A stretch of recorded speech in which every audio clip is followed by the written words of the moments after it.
오늘도 하나님께서 저와 여러분에게 주시는 말씀은 사무엘상서 2장 12절 이하의 말씀을 통하여 엘리의 아들들의 죄악을 보라 하신다는 말씀의 제목으로 하나님의 말씀이 선포될 때 하나님의 목적, 계획, 뜻이 잘 들려져서 그 말씀에 순종할 때 주시는 참 복을 마음껏 누리시는 저와 여러분 되기를 주의 이름으로 축원합니다. 지난 시간에 사무엘상서 시작하고 사무엘이 나실인으로 태어났다는 걸 우리가 보았습니다. 이게 하나님께서 하나님이 쓰실 만한 일꾼들이 없으니까 한나의 태를 맡고 그 태를 열어주는 조건으로 사무엘 첫 아이가 나면은 당연히 하나님의 것인데 그 당시도 역시 사람들이 첫 아이가 나도 내 아들로 우리 집 아이로 키우려고 했던가 봐요.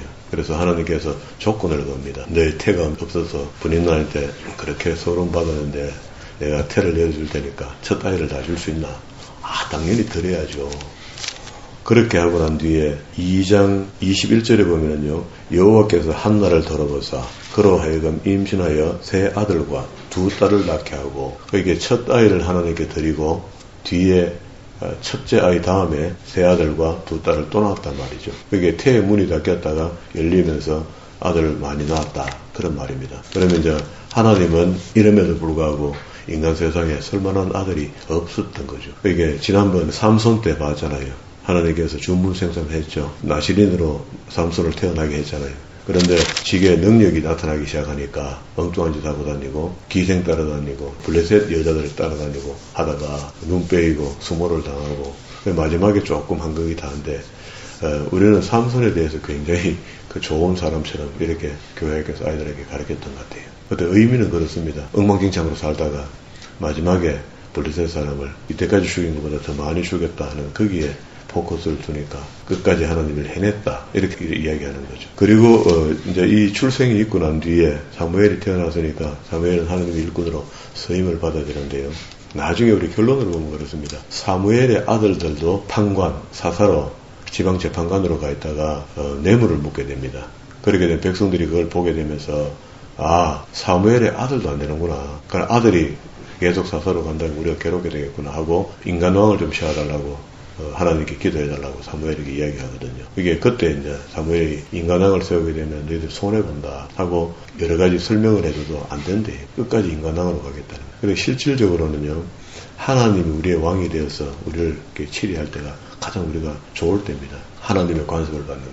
지금은 우리가 육적으로는 세상의 왕, 대통령의 권한 속에 있지만 영적으로는 하나님의 성령의 지배를 받아야 되거든요. 그런데 이게 어중쩡하게 되면은요, 신앙이 허실허실하게 되는 겁니다. 우리가 성경을 잘 안 배우고 잘 안 가르쳐서 이런 효과가 나타난 것 같은데요. 어떤 죄에 대해서는요, 사함받지 못할 죄가 있습니다. 오늘 여기 처음에 사무엘상서에 네 가정 이야기한다 그래요. 엘가나의 가정, 그렇게 사무엘의 가정, 두 번째 엘리 제사장의 가정, 그 다음에 사울의 가정, 그 다음에 다윗의 가정. 이 이야기가 열왕기 하서 2장에 가야지 다윗이 죽거든요. 그때까지 네 가정 이야기가 마무리가 됩니다. 그러면 이제 그 중심으로 보면 되는데, 오늘 여기 이제 엘가나의 가정과 사무엘 가정 말이죠. 하고 엘리 가정, 엘리 제사장의 가정이 혼재돼 갖고 나오거든요. 8장까지. 이제 그렇게 이해하고 보면 되겠습니다. 그리고 지난 시간 2장 1절에 한나가 하나님께서 응답하시니까 기도하죠. 찬양하죠. 한나가 기도하여 이르되 내 마음이 여호와로 말미암아 즐거워하며 내 뿔이 2장 1절 읽습니다. 여호와로 말미암아 높아졌으며 내 입이 내 원수들을 향하여 크게 열렸으니 이는 내가 주의 구원으로 말미암아 기뻐하나이다. 여호와와 같이 거룩하신 이가 없으시니 이는 주밖에 다른 이가 없고 우리 하나님과 같은 반석도 없으심이니이다 하고 찬양하는 이야기가 10절까지 있거든요. 그래서 그 끝에 보면은요, 6절에 보면은 여호와는 죽이기도 하시고 살리기도 하시며 서울 무저갱입니다. 지옥에 내리기도 하시고 거기서 올리기도 하시는도다. 여호와는 가난하게도 하시고 부하게도 하시며 낮추기도 하시고 높이기도 하시고 믿습니까? 그래서 그분을 신뢰해야 되는 겁니다. 가난한 자를 진토에서 일으키시며 빈궁한 자를 거름뜸에서 올리사 귀족들과 함께 앉게 하시며 영광의 자리를 차지하게 하시는도다. 9절 그가 그의 거룩한 자들의 발을 지킬 것이요 악인들을 흑암 중에서 잠잠하게 하시리니 우리는 위기가 오면은요 그 위기를 악재가 오잖아. 위기를 내가 해결하려고 하면 안 되는 거라. 그때 하나님을 의지하는 믿음이 있으면은 어려운 일들을 하나님께서 구하여 주신다, 제하여 주신다. 이게 이제 성경적이거든요. 이 결국 한나의 찬양은 뭡니까? 시편 113편 한번 봅시다. 113편에 보면은요, 앞에 이것도 하나님을 찬양하는 시인데요. 영원까지 주를 찬양하겠다 하는 그런 고백의 시인데, 할렐루야, 여호와의 종들아 찬양하라. 이렇게 했죠. 이 찬양의 이제 구절을 쭉 있으면서 9절에 보면은요, 임신하지 못하던 여자를 집에 살게 하사 자녀를 즐겁게 하는 어머니가 되게 하시는도다. 할렐루야죠. 그러니까 그 당시도 임신하지 못하는 사람이 꽤 있었던가 봐요. 마노아의 집도 역시 삼손의 어머니도 임신하지 못하다가 태의 열매를 맺게 하면서 하나님이 하나 서자는 겁니다. 그런데 하나님은 첫 것은 내 것이기 때문에 그거는 하나님 것인데 우리 인간들이 생각이 다르니까 못 드리는 거죠. 이 시편의 시인들이 이런 시를 하나님께 기도했다는 것은 많은 가정에 이런 가정들이 있었던 것 같아요. 이런 신뢰가. 그래서 성경에 나타난 인물도 있고 하나님의 일꾼이지만 나타나지 않는 일꾼도 많이 있었겠죠. 다시 본문으로 돌아갑니다. 그러면은 사무엘이 출생에 대한 이야기가 쭉 있고 한나가 찬양하기 전에 그러면 1장 28절입니다. 그러므로 나도 여호와께 드리되 그의 평생을 여호와께 드리리다 하고 그가 거기서 여호와께 경배하니라. 하나님께 경배했다 하죠. 하나님이 응답해 주시니까. 그런데 그러면 한나가 이제 막 찬양을 합니다. 기뻐 감사하면서 찬양을 했는데 우리는 거기서 2장 11절로 간다 하고 11절로 넘어가보세요. 이게 문맥이 맞아요. 엘가나는 라마의 집에 돌아가고 그 아이는 제사장 엘리 앞에서 여호와를 섬기더라. 그러니까 아이가 태어나서 젖될 때까지 데리고 있다가 이제 하나님 온전한 아이를 온전히 드린 겁니다. 그때까지 만약에 안 드렸으면은 아이고 나는 내 아들이다 하고 끝까지 챙겼으면은 이상하게 되겠죠. 그런데 결국은 하나님께 찬미하고 찬양하면서 드렸습니다. 드리고 나고 이제 아이만 거기다 두고 성막에 두고 돌아 나온 거죠. 그러면은 여기서 11절 끝에다가 18절로 간다 하고 한번 보세요. 18절과 21절에 있는 이야기가 여호와하고 연결되는 문맥이거든요. 사무엘이 어렸을 때 세마포 에봇을 입고 여호와 앞에서 섬기더라. 그가 어머니가 매년 드리는 제사를 드리려 그게 6월절 제사를 드리러 올라오는 거죠. 그의 남편과 올라갈 때에마다 작은 겉옷을 지어다가 그에게 주었더니 왜 그럴까요? 아이가 매년 자라죠. 자라니까 옷이 없잖아요.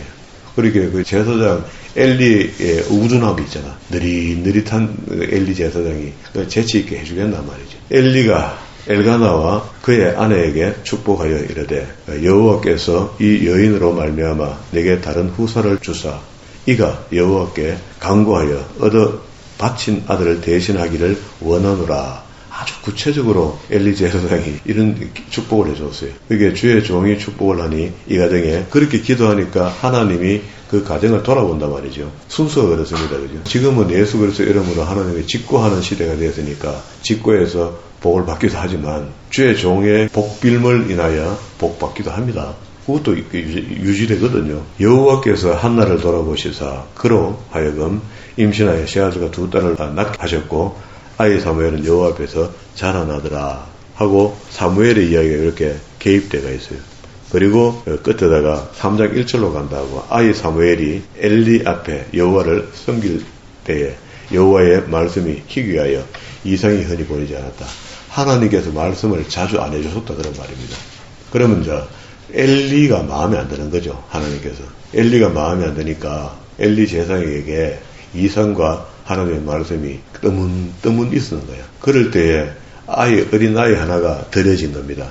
그게 하나님께서 한나의 태를 막으시고 나실인으로 아이를 자라게 했는데 나실인은 보통 한 30 돼야지 서임반도 했잖아요. 삼손 이야기할 때 있죠. 그렇게 30 돼야 되는데 아이가 지금 어리거든.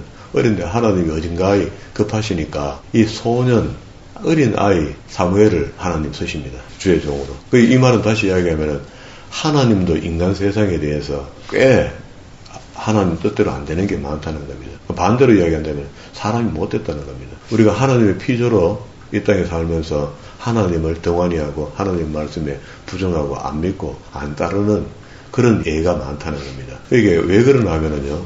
하나님은 우리 인간들을 지으실 때 기계화시켜 놓은 게 아니고요. 하나님이 우리를 지으실 때 인격을 부여했거든요. 그래서 하나님과 우리 사이에 인격이 존재하는 겁니다. 그래서 이걸 억지로 너 나한테 할렐루야 해, 할렐루야 100번 해 하면 우리가 메모리 됐던 게 작동돼서 할렐루야 할렐루야 할렐루야 이 100번 하는 게 아니고 내 감정이 맞아야 할렐루야 하는 거잖아요. 믿음이 생겨야 하는 거잖아요. 그러니까 지하기 싫으면 안 하는 겁니다. 그럼 믿음 좋은 사람이 따라 있고 믿음 없는 사람이 따라 있고 여기에는 뭐가 개입되어 있습니까? 에덴 동산에서부터 개입했던 에뱀용 마귀가 자기가 부리는 천사 타락한 천사 3분의 1을 데리고 우리 인간 세상에 개입하면서 그들은 육신이 없잖아요. 육신이 없으니까 사람의 육신 속에 돌아서 역사하는 영으로 귀신으로 움직인단 말이에요. 그러니까 우리는 귀신을 오래전부터 옛날부터 이야기하는 게 어떤 집에 죽은 사람이 귀신이 되고 와갖고 구천에 떠돌아다니다가 와갖고 애를 먹인다 이렇게 하는데 그게 아니고 타락한 천사가 그 사람의 형상을 입고 우리에게 나타나서 역사하는 영이 되어 있단 말이에요. 그게 우리 속고 있는 거죠. 적어도 우리가 귀신의 문제를 저 정도만 이해해도 우리가 하나님 우리 관계를 다시 한번 정리해 볼 필요가 있습니다. 그리고 이제 이 나쁜 영들이 계속 지배하면 어떤 상황이 벌어지는가. 이 엘리의 아들처럼 이렇게 된다고요. 하나님도 모르고 아나무인이 되는 거라. 그 12절 오늘 읽었던 본문의 말씀이죠. 엘리의 아들들은 행실이 나빠 여호와를 알지 못한다. 그 여호와를 알지 못하는 게 그 속에 하나님의 이 제사장은 제사장으로 계속 내려가야 되거든요. 엘리의 아들들이 제사장이 되잖아요. 아론의 후대로 계속 내려오잖아요. 그런데 이 사람들은 행실이 얼마나 나쁜지 하나님을 모른다니까. 이거 그냥 자기가 모르는 겁니까? 아니죠. 사탄의 역사죠. 그러면 엘리가 아들들을 잘못 키운 것도 있지만 그게 영적으로 본다면은 마귀의 영이 엘리 아들들에게 들어간 거죠. 들어가서 엉뚱한 짓 하는 겁니다. 그래서 오늘 읽었던 본문 속에 말도 안 되는 짓을 하는 거죠. 그게 하나님께 제사 드린다고 누가 올라가고 고기를 삶으면 그다 찌개를 집어해갖고 먼저 묵겠다고. 이거는 인간 애대로도 안 맞는 겁니다. 절대적 하나님께 제사 드린다고 하는 재물을 지가 찍어가 먼저 묵고 안 주면 협박하고 레위한테 협박한다고 했죠. 그 고기를 장만하는 사람에게. 그리고 17절에 소년들이 제가 여호와 앞에 심히 크면 그들이 여호와의 제사를 멸시하는 행동을 했죠. 오늘도 이거는 그대로 유효합니다. 지금 제사를 멸시하는 거나 오늘 그리스도의 몸된 교회에서 예배를 멸시하는 거나 똑같습니다. 그러니까 이게 지금 케이스 바이 케이스로 계속해서 거기다 시험이 온다든가 어려움이 오고 이런 것들이 보고가 안 돼요. 그렇지. 예, 하나님의 예배를 지금도 방해하면은요 어려워집니다. 이거는 제가 겁주는 게 아니고 그래서 지금 교회가 아주 유지되고 있는 겁니다. 만약에 이거 급하게 해서 다 해결될 것 같으면은요 예배 없어져 버리죠. 안 해도 된다 생각을 하겠어요. 그리고 17절 끝에다가 22절로 간다. 엘리가 매우 늙었더니 그의 아들이 온 이스라엘에게 행한 모든 일과 해망문에서 수종되는 여인들과 동침한다. 잘한다 그래. 그러게 뭐 하나님의 제사의 음식을 미리 입대는 건 이것도 큰 죄인데 그거다가 거기에 수종되는 여인들이 있는데 그 수종되는 여인들을 겁탈해야 되는. 젊었으니까 또 할 수 있겠죠. 혈기왕성하니까. 근데 하면 안 되는 거죠. 이거는. 그들에게 이르되 너희가 어찌하여 이런 일이 있느냐. 내가 너희의 악행을 이 모든 백성에게 듣노라. 이거 누구 소리입니까? 엘리 제사장이 자기 아들들이 못된 짓을 하는 것을 보고받는 거야. 그래 받았으면 예인원들하고 막 벌을 때리고 말이야. 막 호령을 하고 이래야 될 판에 내가 듣노라. 무골 호인입니다. 내 아들들아 그래 하지 말라. 이게 지금 이게 아니잖아요. 야인놈들 하면 감을 지르고 막 호령을 내리고. 이게 잠언서에 보면은요 아이를 처벌하지 않는 것은 그 아이를 미워하는 것이라 했습니다. 우리 예수 믿는 사람들은요 아이들을 바르게 키우기 위해서 초달도 한다 때리기도 한다는 겁니다. 그러나 아이의 인격이 딱 갖춰지고 난 뒤에는 손대면 안 돼요. 이제 그런 어떤 시기를 잘 정리해서 아이를 엄하게 다스려서 키울 수 있어야 되는데 우리는 뭐 어릴 때도 뭐 오야오야오야 크도 오야오야. 그러니까 지금 40대 캥게루족이 생기고 엉망진창이 되어버렸다 그죠. 내게 들리는 소문이 좋지 아니하니라. 너희가 여호와의 백성으로 범죄케 하는도다. 사람이 사람에게 범죄하면 하나님이 심판하려니와 만일 사람이 여호와께 범죄하면 누가 그를 위하여 강구하겠느냐 하되 그들이 자기 아버지의 말을 어떻게 잘 듣더라. 안 듣죠. 이래 해갖고는 안 되는 겁니다. 이 땅에 그죠 마귀의 세력이 있고 하나님의 천사들의 세력이 있죠. 구분됩니다. 우리는 이제 그걸 갖다가 성령과 사탄의 영으로 우리에게 내주하시고 역사하신다 하죠. 그게 하나님 역사하시는 만큼 마귀도 와가 우리를 괴롭히는 거죠. 이런데 세상사에 사단이 개입한 것 중에 꽤 잘한 것, 뭐 여러 가지 개입이 있었지만 꽤 잘한 게 모든 나라에 어린이 보호법을 만들어라는 거예요. 어린이 보호법. 지금 무지개법 만들자 하는 거랑 똑같습니다. 어린이 보호법, 이거 완전 완성된 겁니다. 마귀의 사람들에게 들어가서 그 일을 명령하고 그걸 지켰다는 거예요. 그래 보니까 온 세상에 전부 다 나라마다 어린이 보호법이 적용돼서 어린이를 엉덩장만 때려도 사실은 이게 법적으로 보면은요 구타입니다. 구타. 어린이 엉덩장 아이고 귀엽다가 때리면은 구타가 된다니까. 후속이 된다니까. 부모가 자기 자식을 못 때리는 그런 상황이 벌어진 거예요. 그러면은 아이는 어떻게 자랍니까? 지금 우리가 보고 있는 아이들, 어떤 아이들은 잘 자라고 있지만 대개 아이들이 엉망으로 자라는 겁니다. 철도 없고 막 이상하게 자라는 거예요. 부모가 때리질 못하니까. 미국보다 그 일이 지금 진행되죠. 우리나라도 보호법이 들어왔거든요. 적용됐거든요. 그래서 우리나라도 이제 머지않으면 수준 높아지면 높아질수록 아이를 못 때려요. 못 때리면 아이가 지멋대로 자라겠죠. 엉망진창으로 자라는 겁니다. 그러니까 이제 아이들이 버릇없이 자라가고 부모에게 마지막에 하는 행동들, 그거 우리가 다 매스컴을 통해 보고 있잖아요. 그러니까 자기 아버지의 말을 듣지 아니하였으니 이는 여호와께서 그를 죽이기로 뜻하였습니다. 아이 사무엘이 점점 자라며 여호와와 사람들에게 은총을 더욱 받더라. 이때도 역시 대신 제사장 할 사람이 필요해지니까 하나님께서 사무엘을 준비했고 그에게 역사하기 시작합니다. 27절 하나님의 사람이 엘리에게 와서 그에게 이르되 여호와의 말씀에 너희 조상 집이 애굽에서 바로의 집에 속하였을 때에 내가 그들에게 나타나지 아니하였느냐. 자 29절로 내려옵니다. 너희는 어찌하여 내가 내 처소에서 명령한 내 제물과 애물을 밟으며 제사를 업힘여겼단 말이죠. 내 아들들을 나보다 더 중히 요구합니다. 지금도 우리가 아들을 하나님 앞에서 말이에요. 세상 사람들 앞에서 자기 아들 귀한 건 당연한 거고 근데 하나님 앞에서 이거 하면 안 된다. 그거 전부 내 거다. 그거. 첫째 아들도 내 거, 둘째 아들도 내 건데 모양상 첫째 아들을 내 거라 하고 그걸 갖다가 다시 환전시켜 준 거 아니가. 우리가 성경을 통해 그걸 아는 거죠. 내 아들을 나보다 더 중히 여겨 내 백성 이스라엘을 드리는 가장 좋은 것으로 너희에게 살찌게 하느냐. 그러므로 이스라엘의 하나님 나 여호와가 말하노라. 내가 전에 내 집과 내 조상의 집이 내 앞에서 영원히 행하리라 하였으나 이제 나 여호와가 말하노라. 결단코 그러지 아니하리라. 나를 존중히 여기는 자를 내가 존중히 여기고. 어마어마한 말이죠. 나를 멸시하는 자는 내가 경멸하겠다. 케이스 바이 케이스입니다. 하나님을 우리가 얼마나 존경심을 가지고 섬겨드리느냐, 하나님을 배우려 하고 하나님의 뜻을 따르게 하려느냐, 우리에게 달렸다는 우리에게.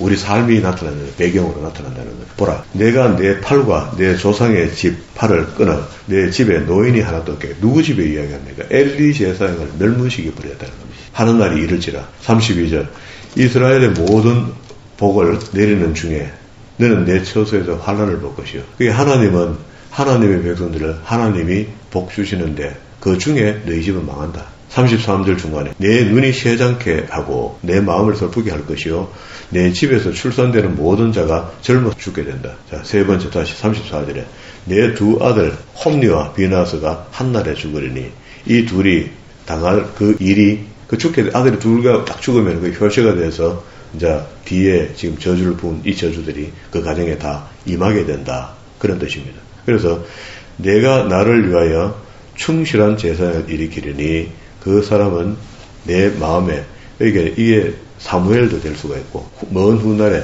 충실한 종이라는 예수 그리스도 메시아가 될 수 있습니다. 그게 예언이지군요. 그럼 내 마음에 내 뜻대로 행할 것이라 내가 그를 위하여 견고한 집을 세우리니 그가 나의 기름 부음을 받은 자 앞에서 영구히 행하리라. 이렇게 사무엘이 일을 잘 할 것이고 그리고 훗날에 혹 그리스도께서 오셨을 때 어떻습니까? 충실히 끝까지 하나님을 행했죠. 십자가에 죽기까지 하시면서 순종했죠. 그게 하나님의 뜻대로 사는 사람입니다. 모델이 주님이다. 그래서 바울이 내가 주를 본받는 것처럼 너희도 나를 본받는 자가 좀 되어달라. 이렇게 이야기한 겁니다. 그리고 난 뒤에 아이 사무엘이 이제 이 일이 있고 난 뒤에 엘리 가문은 멸문당할까 하나님 저주 직접 하셨으니까 당연히 망하죠. 뒤에 가면 망하는데 이때 이제 사무엘이 어린 아이인데도 불구하고 하나님께서 그를 급하니까 쓰시는데요. 아이 사무엘이 엘리 앞에 여호와를 섬길 때 여호와의 말씀이 희귀하여 이상이 흔히 보이지 않았더라. 엘리의 눈이 점점 어두워 가서 잘 보지 못하는 그때에 그가 자기 처소에 누웠고 잠잔단 말이지. 이게 사무엘은 여호와의 전에 누웠는데 여호와께서 사무엘을 부르시는지라 그가 대답하여 가지고 내가 여기 있나이다 하고 처음으로 하나님께서 엘리 제사장이 있는데도 빼고 사무엘을 불러서 이제 하나님의 사사로 쓰겠다는 겁니다. 그리고 부르더니 엘리에게 달려갔습니다. 사무엘이 자기 귀에 뭔 소리 느끼니까 후닥닥 엘리 제사장이 부른가 싶어 달려갔더니 아니래. 이르되 당신이 나를 부르셨기로 내가 여기 있나이다 하니 이르되 나는 부르지 않았다. 다시 누워라 하니라. 또 두 번째 또 하나님이 사무엘을 또 불렀습니다. 또 달려갔습니다. 그랬더니 엘리 제사장이 눈치를 챘어요. 아, 하나님께서 내게 말씀을 주시는 게 아니고 이 아들에게 주는구나. 위가 넘어가 버렸다 벌써. 8절에 여호와께서 세 번째 사무엘을 부르시는데 그가 일어나 엘리에게로 가서 이르되 당신이 나를 부르셨기에 내가 여기 왔나이다 하니 엘리가 여호와께서 이 아이를 부르신 줄 그때 깨닫고 엘리가 사무엘에게 이르되 가서 누웠다가 그가 너를 부르시거든 내가 말하기를 여호와여 말씀하옵소서 주의 종이 듣겠나이다 하니 이에 사무엘이 가서 자기 처소에 누우니라. 그렇게 하면 된다 가르쳤습니다. 그런데 네 번째 부릅니다. 전과 같이 사무엘아 이렇게 부르는데 사무엘이 이르되 말씀하옵소서 주의 종이 듣겠나이다. 우리가 기도할 때도요. 기도의 일정 기간을 기도하고 나면은요. 남은 시간 일부분을 하나님이 말씀하신다. 내 마음에 평안함을 주시는 홀리 없는 들을 하지 말고 직통계시는 없어졌으니까 성경을 통하여 하나님께서 우리한테 계시하신다 하잖아요. 그러면 성경에 있는 말씀들을 기억나게 한다든가 자꾸 기도하고 있다가 알았습니까? 알았지요. 내가 응답할 줄 믿습니다. 그냥 가버리고 나면 응답이 없잖아요. 살면서 생활 속에서 하나님의 음성이 듣긴다는 건 참 힘들거든요. 그러니까 10분을 기도했으면 한 3분 정도는 기다릴 줄 알아야 되겠다. 그게 하나님에 대한 예의 아니겠습니까? 그래서 거의 잠잠하게 하나님 말씀을 조조히 기억하고 머리를 정리해서 딱 한번 기다려봐요. 기다려보면은 어느 때 설교 듣던 이야기, 그 이야기가 기억나게 한다든가. 그 성경은 그렇게 역사하신다 하잖아요. 요한복음 14장 26절에 그가 우리를 가르치시고 깨닫게 하고 알게 해준다 하잖아요. 그러면 기다려야 되는데 성경이 아무리 강하셔도 우리가 벌떡 일어나 가는데 방법이 없습니다. 그리고 말씀을 주셔도 이미 머릿속에 사물이 보이고 생각이 들어오고 하기 때문에 이게 안 된다고 벌써. 영적인 것들이 밀려나간다고 육에. 여기도 지금 그런 현상이잖아요. 사무엘을 부르시는지라 여호와께서 사무엘에게 이르시되 보라 내가 이스라엘 중에서 한 일을 행하리니 그것을 듣는 자마다 두 귀가 울리리라. 하나님의 말씀이 선포된다는 말이죠. 내가 엘리의 집에 대하여 말한 것을 처음부터 끝까지 그날에 그가 다 이루리라. 내가 그의 집에 영원토록 심판하겠다. 그에게 말한 것은 그가 아는 죄악 때문이다. 이는 그가 자기의 아들들을 저주를 자청하되 금하지 않았다. 그게 부모가 되어서 그게 내 것이라 생각하면 이런 일이 벌어집니다. 엘리 제사장처럼 이렇게 벌어집니다. 하나님의 아들들을 내게 맡겨놨다라고 생각하면은 훈육이 필요하겠죠. 바르게 가르치려 하겠죠. 그래서 보세요. 14절에 그러므로 내가 엘리의 집에 대하여 맹세하기를 엘리의 집의 죄악은 제물로나 애물로 영수강 이거는 회개해도 안 된다는 거예요. 시간이 지나가 버렸어요. 회개해도 안 되는 죄가 어디 있습니까? 예수 그리스도 이름으로 회개하면 다 된다라고 우리는 비하는데 그런데 하나님 뭐랍니까? 때가 지나간 건 안 된대요. 그래서 제때 회개하는 게 그 방법밖에 없다. 아주 이런 오류가 생기면 안 되니까 내한테. 그러면 제때 회개해야 되는 거죠. 사람과 사람의 관계가 깨졌는데 화해할 관계가 딱 타이밍이 왔어. 그때 자존심 세우고 안 해버려요. 그럼 기회 놓치면 영원히 뭐합니다. 마치 그런 것 같아요. 엘리의 집의 죄악은 제물로나 애물로나 영원히 속죄함을 받지 못하리라 하였노라 하더라. 이게 하나님 마음이야. 우리는 하나님 무조건 다 용서해 줄 것 같은데 예수의 이름으로 나가면은 예수의 이름으로 나가면은 안 되는 게 있다라고 이렇게 설명하면은 나보고 이상한 사람이라 할 수 있어서 내 말은 줄이겠는데요. 이 성경의 말씀대로 같으면 하나님이 작정한 일에 대해서는 물을 수가 없는 겁니다. 그리고 16절에 엘리가 사무엘을 불러 이르되 내 아들 사무엘아 하니 그가 대답하되 내가 여기 있나이다 하니 그가 이르되 내게 무엇을 말씀하시나이까 청하노니 내게 숨기지 말라. 그게 하나님이 네게 무슨 얘기하더노 숨기지 말고 그냥 다 이야기하라는 거예요. 이제 하나님이 직접 직통계시를 주는 것은 옛날에는 엘리였는데 엘리가 눈이 어두고 나이가 다 되고 일을 잘 못하니까 급하게 어린 사무엘을 불러서 그에게 하나님께 그 밤에 말씀을 주신 게 있단 말이에요. 뭐 좋습니까? 12절에 내가 엘리의 집에 대하여 말한 것을 처음부터 끝까지 다 이룬다. 이걸 줬는데 그대로 사무엘이 엘리 제사장에 다 숨기지 않고 다 이야기합니다. 그것도 엘리 제사장이 이미 제사장이니까 알죠. 숨기지 말고 내한테 이야기해라 합니다. 청하노니 내게 숨기지 말라. 내게 말씀하신 모든 것을 하나라도 숨기면 하나님이 내게 벌을 내리시고 또 내리시기를 원하노라 하느니라. 이거는 이제 저주기사했습니다. 그러니까 사무엘도 안 하면 안 되죠. 사무엘도 뭐 아이니까 몰라서 다 할 겁니다. 원래 사무엘이 그것을 그에게 자세히 말하고 조금도 숨기지 아니하니 그가 이르되 이는 여호와이시니 선하신 대로 하실 것이라 하고 완전 수용하죠. 이게 제사장의 모습입니다. 하나님이 자기한테 벌 내렸다고 젠장 나한테 내가 이랬는 게 이만큼인데 나를 와익합니까 하고 이렇게 한 게 아니고 그걸 그대로 수용해요. 이게 제사장이거든요. 잘못한 건 잘못한 것이고 하나님 저주가 내려졌으니까 이제 집이 멸문당하는구나 하고 끝이구나. 말씀하신 대로 됐구나 하고 마무리하죠.